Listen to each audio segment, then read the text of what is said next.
Destroying people is part of the process of feeling more powerful.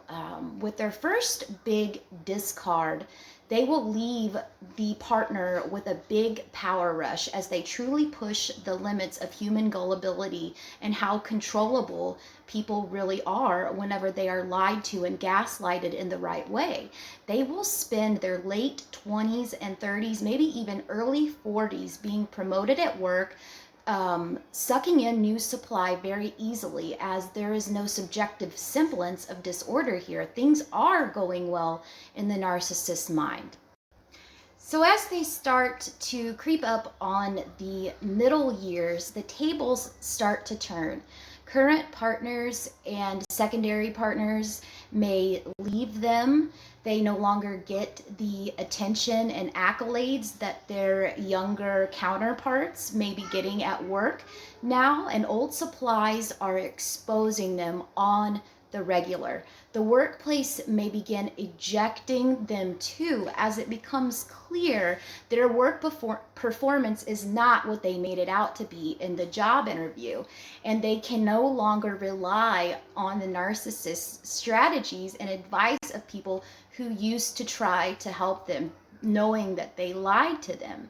That's where they may start realizing that they are not normal in some way. It may not be, oh, I'm fully blown narcissistic personality disorder, but they could recognize some type of a pattern in their relationships, whether they're romantic, familial, or friendships.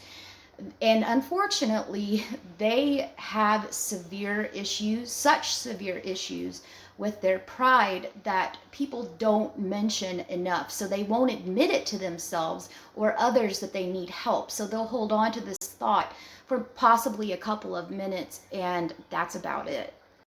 For the current supply, it is hard because you fell in love with the earlier version of the person that you met. Talking about the narcissist, you thought that this person really truly was the one, and you may still truly think that this person is the one. You got used to the mean and sweet cycles, and you became trauma bonded to this individual as the cognitive dissonance set in. You fell in love with an abuser. When a neurotypical person first meets a new love prospect, we don't know this person at all most of the time. And as the relationship goes on, you will begin to notice that you fell for a dangerous stranger, and the signs were there early on in the beginning of the relationship, but the love bombing caused you to ignore those. Our brains get so flooded with feel-good chemicals in the beginning of this that we missed all of the red flags because we had rose-colored glasses on, and you can't see red very well when you're wearing pink glasses. They get us on the love bombing cycle and of abuse, and it all goes downhill from there as you are devalued and then discarded, only to be hoovered back up into the relationship again if you are still vulnerable and mired, helpless in the emotional sea that narcissists leave many of us drowning in.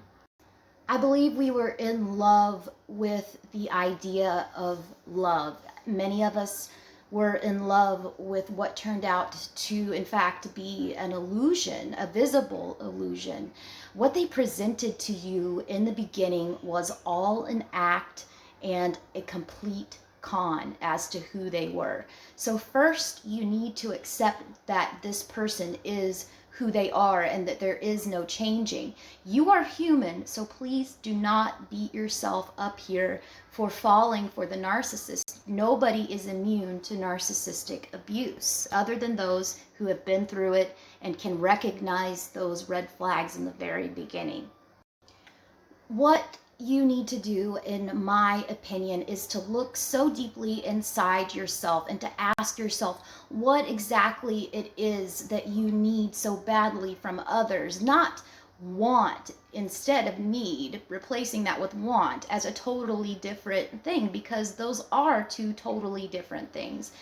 As an example, for me, what I need is consideration and respect. Very short and very simple. And if I can't get that from family, friends, or a significant other, I am moving on. What I expect from others is what I give to others. Basically, the golden rule. And it took me a while to point out to get this point, as I myself was raised by a malignant somatic narcissist.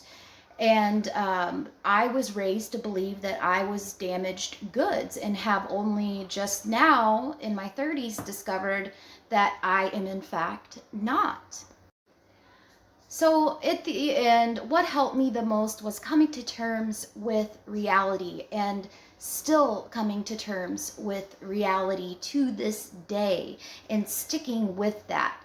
I lived in a dream world where my narcissist was all knowing, all pervasive, all beautiful, and all wonderful and marvelous. But in the real world, he needed someone that could pay him that kind of considerable amount of attention to feed his ego or feed his narcissism. He didn't care about me as a person. He cared about what he was extracting from me, what kind of narcissistic fuel and what grade of narcissistic fuel he was extracting. And if there is none to extract, or their appliance becomes broken, because we are nothing but toasters to them, so why not use the word appliance? Do you miss your toaster after it stops working and you throw it in the trash can? No, you don't. It may have been fun in the beginning, and we all have this urge to go back to the golden period that the narcissist showed us in the beginning. But essentially, what they showed us was just what we wished to see. The narcissist was just a mirror, and we too were mirrors. So it's like you're mirroring back, they like a double mirror. And essentially you fell in love with yourself, an idealized version of yourself. And a therapist once told me that I was his enabler at one time, and that is something that I would have never expected to hear or even think about back then. But now that I'm out of the relationship, I can see it objectively, and I can see that that therapist was absolutely right. I stopped enabling him, and I stopped giving him all of the fuel that he was lapping up even years after the relationship, and continues to try to extract from me now almost 3 years later.